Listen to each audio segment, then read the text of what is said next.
Hello, this is a quad carb video tutorial for example 2. Since you found this video, I'm expecting that you also read through most of the GitHub page and most of the README.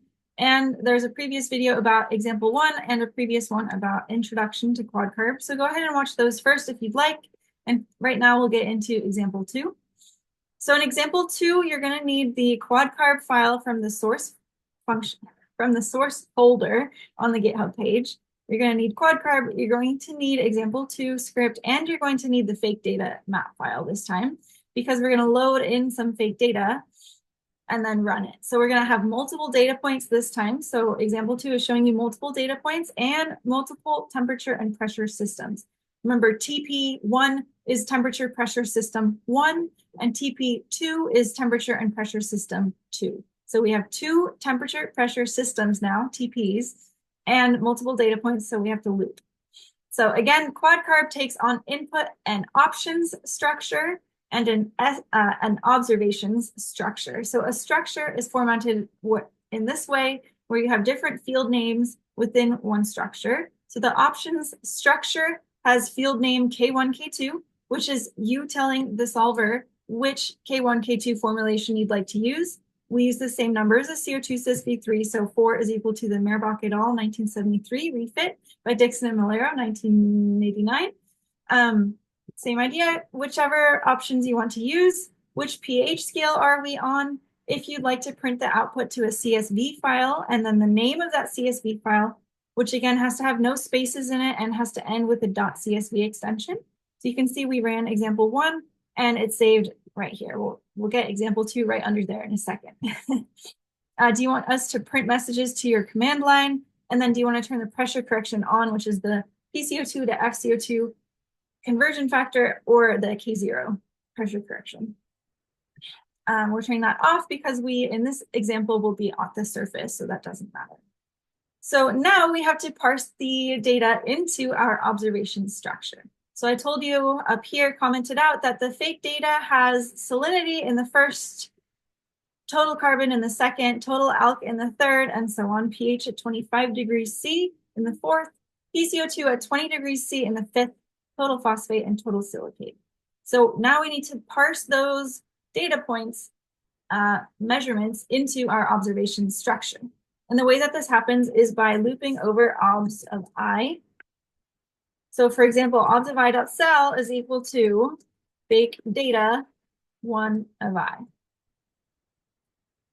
You can write it that way, and that way only. If you wrote it obs.cell of I, then quad carb would not be able to look into the different values given within I. So please make sure that you're doing obs of I dot measurement, because the obs dot cell of I would not work.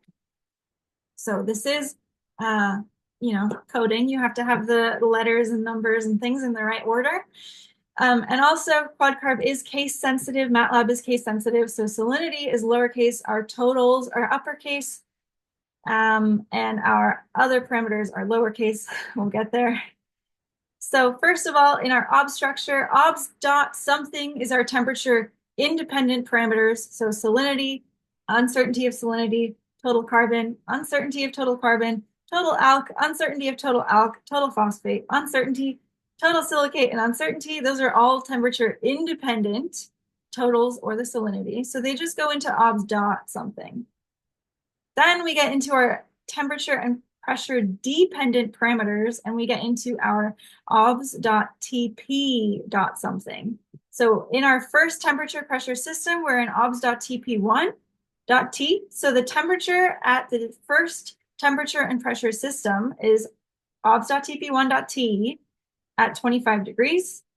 Give us your uncertainty. Also in TP1, TP1's pressure is 0 dbar at the surface, uncertainty there. Your pH, lowercase h, is your measurement number, and then your uncertainty on that pH. So again, we measured pH at 25 degrees Celsius, so our TP system that pH is going into has a temperature of 25. pH was also measured at the surface, so the pressure is equal to 0. And don't forget your uncertainty. You need uncertainty for every single thing that you put into the obs structure.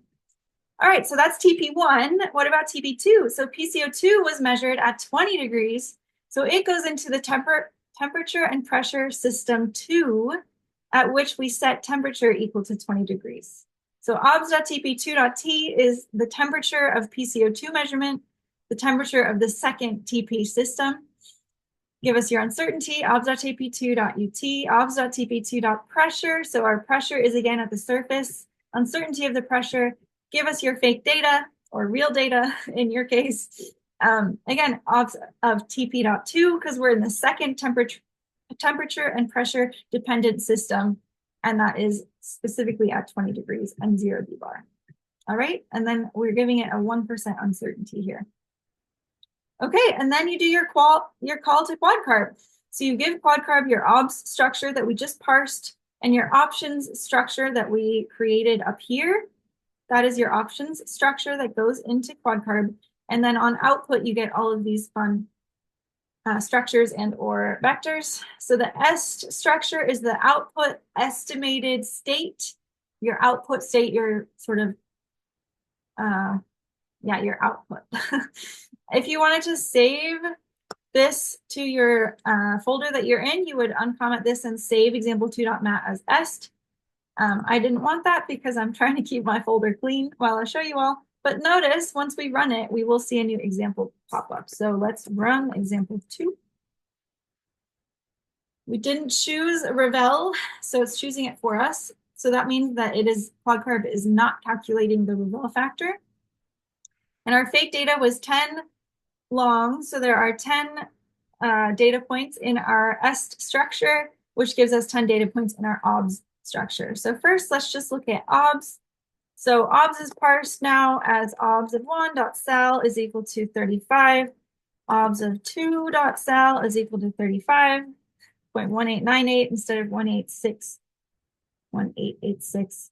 And then you can do obs of 10.sal is 35. So that's the obs that you gave in with the fake data set. Let's look at, for example, TP1. The obs structure is now parsed so that all of the field names are in there. So you could look up obs.tp1 of PCO2, even though it's not defined in our call for TP1.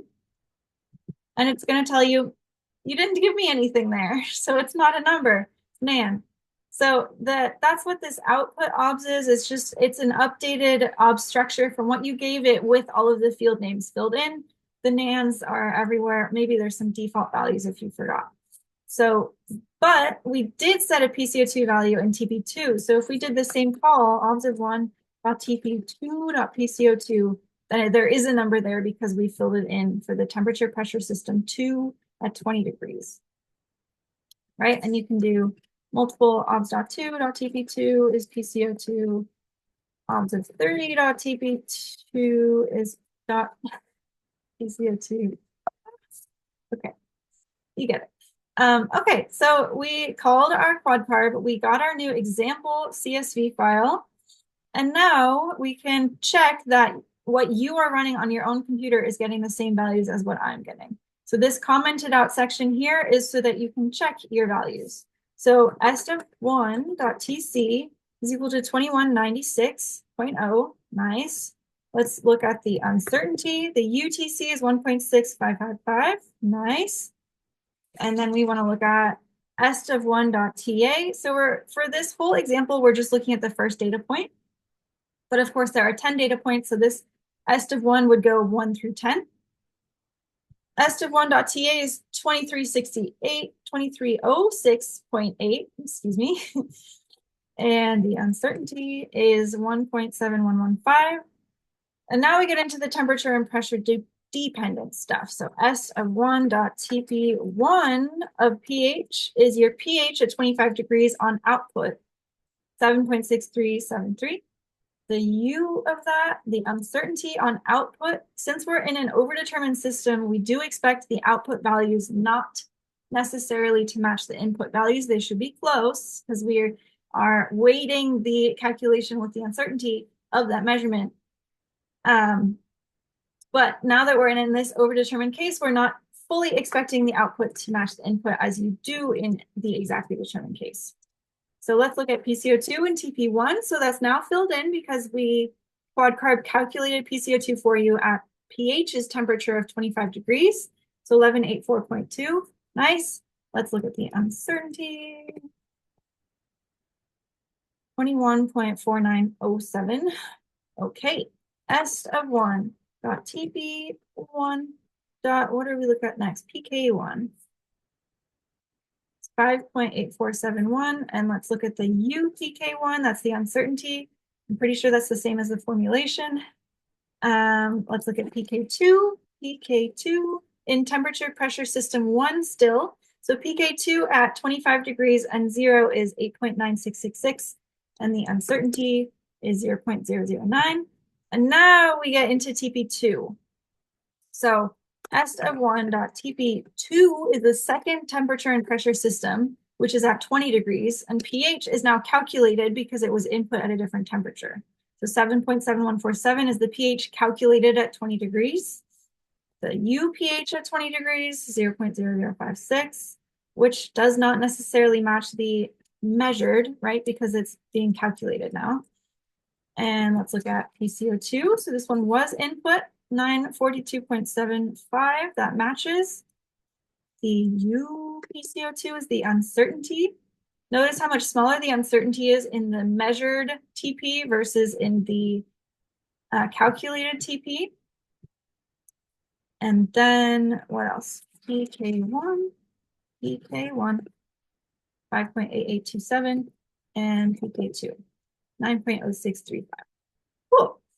So those match. You could also look at S2.TP2, right? You could look at all of the different data points. I just only put the comments for the first data point.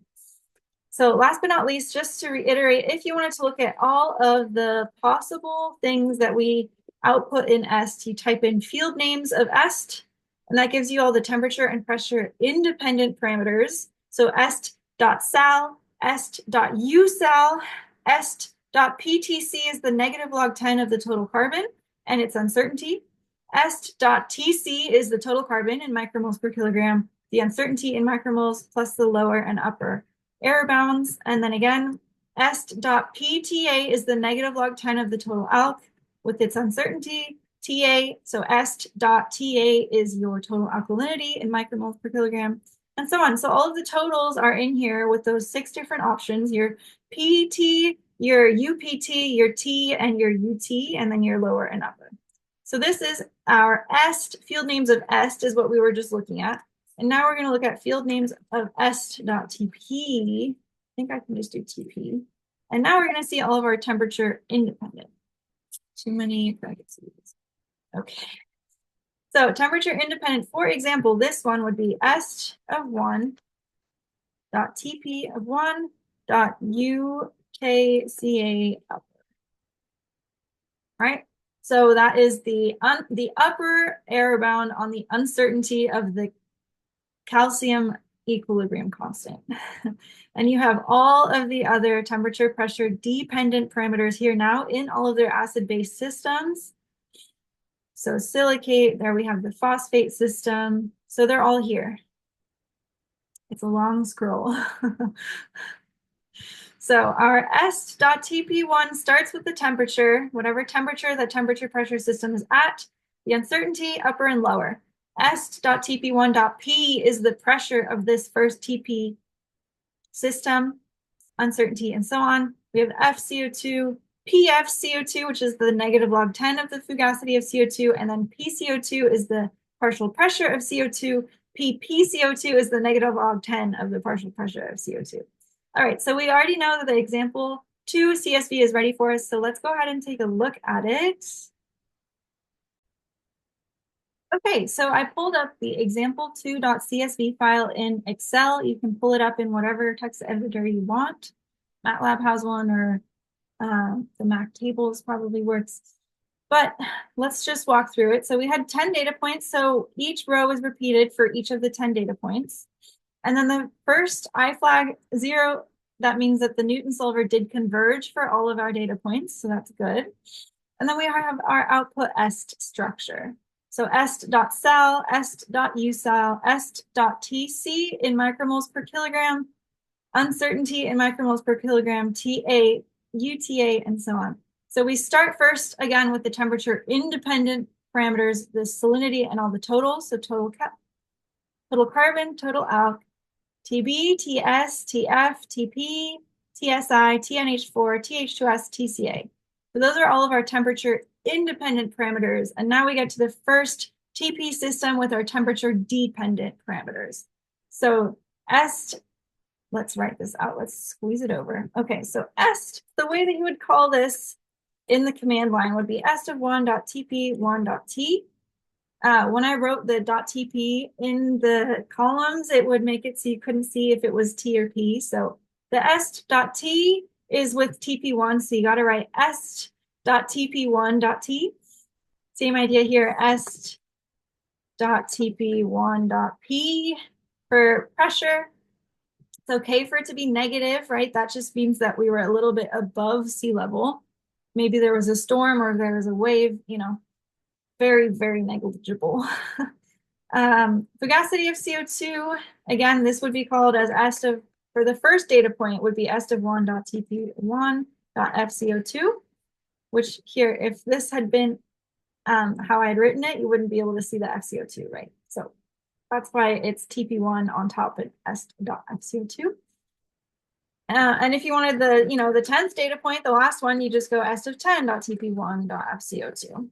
FCO2. So this would be in your command line or in your script.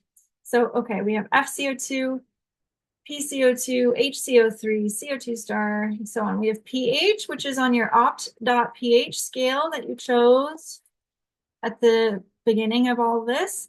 Your equilibrium constants are also on that opt.pH scale. So whichever scale you have, that's the scale that the equilibrium constants are returned at. We also give you the pH on all of the different scales. So the pH on the free scale, pH on the total scale, seawater scale, and MBS scale. Here's our first equilibrium constant. So this again would be est of 1 if you're looking at the first data point, TP1.pk0. If you wanted the K0, you would just type in est1 TP1.K0. So the est structure has more field names in it than I put in the CSV file. The CSV file, I did what I was hoping people would want. So I was expecting people to want the PKs and not the Ks. And then the unlog transformed other parameters. So OH is not log transformed. If you did want to get P of OH, you just, again, do est of 1.tp1.poH to get your OH in negative log time form. It's in the est structure, it's just not in the CSV file. Okay, but remember, since we have two TP systems, all of this TP1 stuff is going to repeat at the second temperature and pressure system. I'm going to go slowly so I don't miss it, which I just did. There it is. Okay, so TP2 starts here. So our second temperature and pressure system is at this temperature, right? 19. So again, this would be est of, let's say 10 this time, the last data point, .tp2 now of temperature. Est of 5, I'm just putting random ones, tp2.p. Capitalization does matter. T and P are capital. Yeah, TP2. So all of your second system of temperature pressure dependent parameters are now in the rest of this Excel file. So TP2 has all of the same temperature dependent parameters repeated at that second temperature and pressure system. If you had turned the Revel factor on, it would be right here, but it's not because we had it turned off.